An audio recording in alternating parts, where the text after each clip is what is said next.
Queria, no entanto, colocar uma discussão chata, uma discussão difícil, uma discussão complicada para a gente conversar aqui nesse momento. O Brasil, o governo federal, tem um problema grave com as despesas. A gestão do dinheiro público no Brasil é um problema histórico. E esse governo tem um problema grave para resolver. A ideia era produzir um superávit nas contas públicas. O governo atrasou o cronograma bastante do superávit, jogou responsabilidade para o sucessor, que vai acontecer ali a partir de 2027. E quando a gente olha as contas públicas, tem um problema fiscal. 90% de tudo que o governo arrecada tem carimbo. Então, não dá para o governo pegar o dinheiro que arrecada e decidir para onde é que vai esse dinheiro. Não dá. Agora eu vou mandar para o Rio Grande do Sul. Não dá. Não, agora eu vou construir uma obra importante de contenção de chuvas, de encostas. Não dá. Não tem. 90% de tudo. E esse 90% vai aumentando. Já não foi 90% e não será 90%, vai subir. Há contas mostrando que em breve será 93%. Ou seja, não sobra dinheiro para nada. Nada. A verba discricionária, que é a tal verba não contida na despesa obrigatória, é aquela que você pode usar para fazer o que não está previsto, o que não está desenhado. E por que a gente gasta esse dinheiro dessa forma? Tem muita gastança absurda. A gente está vendo aí aquele desejo de fazer um PEC do quinquênio para melhorar a vida dos magistrados. A Lana Canepa falou sobre isso com a gente ontem, lembrando que o assunto saiu de pauta temporariamente depois que surgiram os números mostrando que a despesa seria muito maior do que aquela que o autor da PEC, o Rodrigo Pacheco, presidente do Senado, estimava. E pelo menos 2,5 vezes mais do que ele dizia, pelo menos, antes de ampliarem o benefício para outras categorias. Então tem ali absurdos, tem despesas desnecessárias, os gastos, os parlamentares gastam outro dia, ou desse dia desses aí saiu uma notícia, deputado gastando, um senador, né, de São Paulo, gastando uma quantidade de gasolina assombrosa. Por que tem tanta verba de gasolina? Né? Por que eles têm verba de correio? Tem um monte de bobagens. Mas se a gente pegar as verbas de gabinete do Congresso Nacional e a gente pegar a cota deles e somar, num ano dá 1 bilhão. É dinheiro para chu, 1 bilhão. É muito dinheiro. Acontece que o tamanho do rombo das contas públicas é tamanho que 1 bilhão e nada é a mesma coisa. A gente pode dizer, mas de bilhão em bilhão a gente... Sim, mas não tem de bilhão em bilhão. Tem poucos bilhões para cortar se a gente não olhar para as coisas realmente pesadas, que são as grandes despesas do governo. E 3 das maiores despesas do governo, a maior delas é a Previdência, educação e saúde. São despesas muito grandes. E a gente chegou num estágio, por isso que eu disse que a conversa é difícil, é complicada, a gente chegou num estágio em que se a gente não entrar nas discussões envolvendo os gastos com previdência, educação e saúde, a gente não vai conseguir tocar as contas públicas. Não vai conseguir. Procurando impurezas aqui e ali, como eu falei, uso de jatinho, o aumento aqui e ali. Esse aumento, por exemplo, dos magistrados. É uma barbaridade. Vai custar 10 bi a mais por ano. É um escândalo. 10 bi é um escândalo, um escárnio. Mas ainda assim, os números a que a gente tem que chegar são tão maiores de corte que a gente não pode fazer isso, não pode dar os 10 bi, e ainda assim tem que cortar coisa que a gente já distribui para quem precisa. É isso que é complicado. Nós podemos decidir como país que a gente não quer fazer isso, mas a gente tem que discutir. Por exemplo,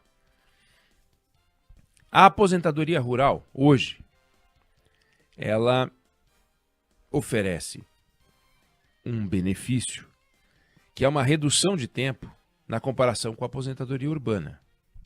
Houve um tempo em que a vida no campo era muito sofrida na comparação com a vida na cidade. Hoje em dia é de se perguntar quem é que tem a vida mais sofrida. Mas talvez seja razoável afirmar, para não dizer certo, que a vida de um trabalhador rural hoje não é o que era há 10, 20, 30 anos. Boias frias, por exemplo, não existe mais o boia fria. Existia, não existe mais.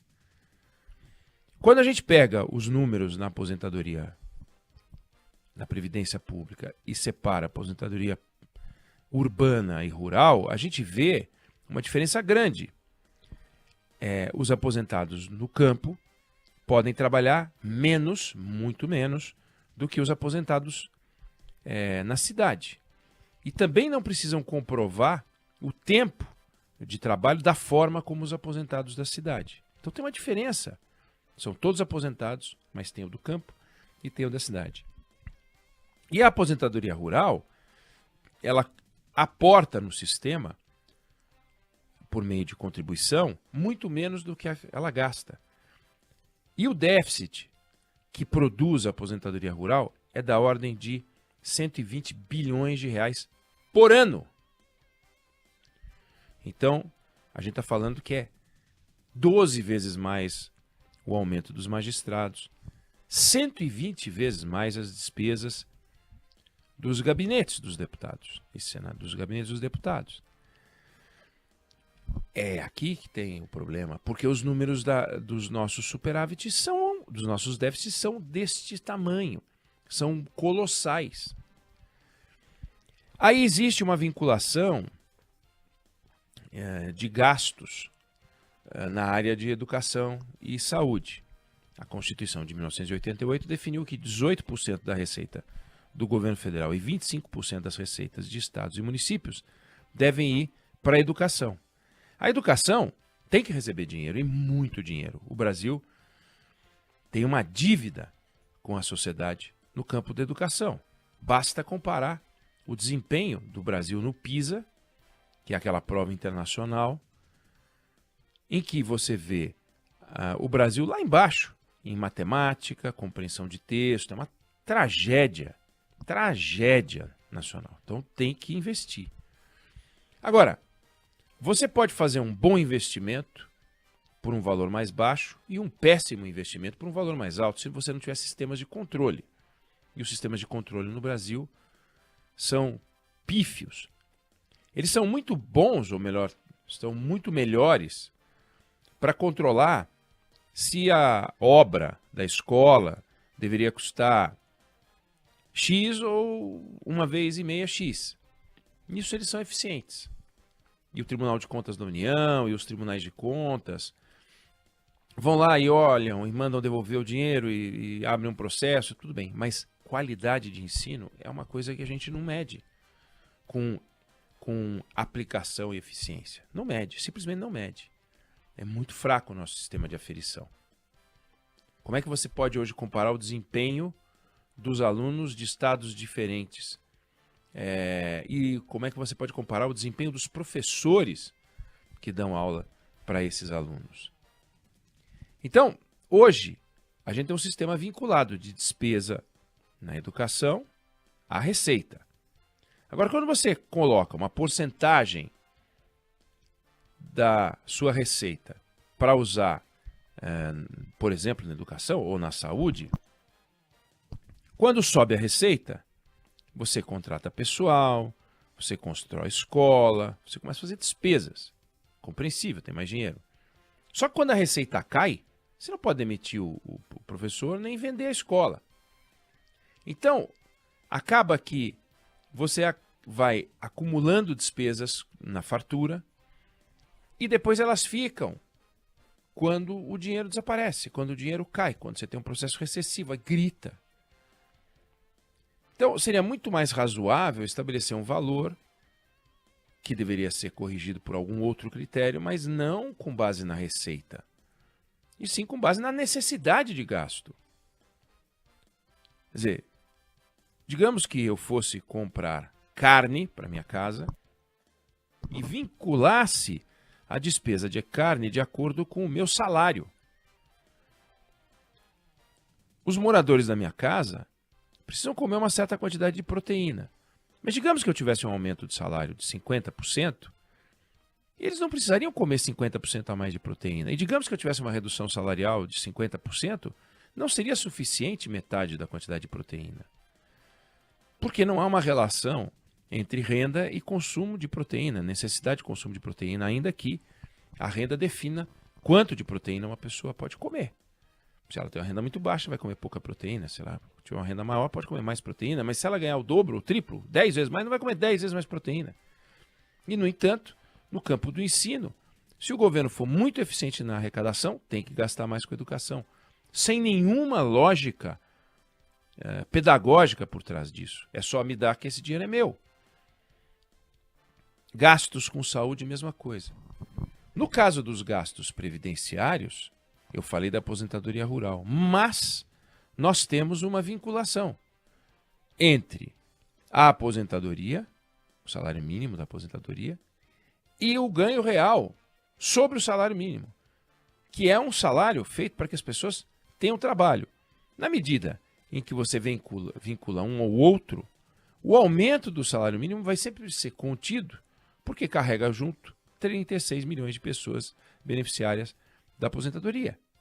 Tenho certeza que tem vários aposentados me ouvindo nesse momento. Na minha família, são vários aposentados.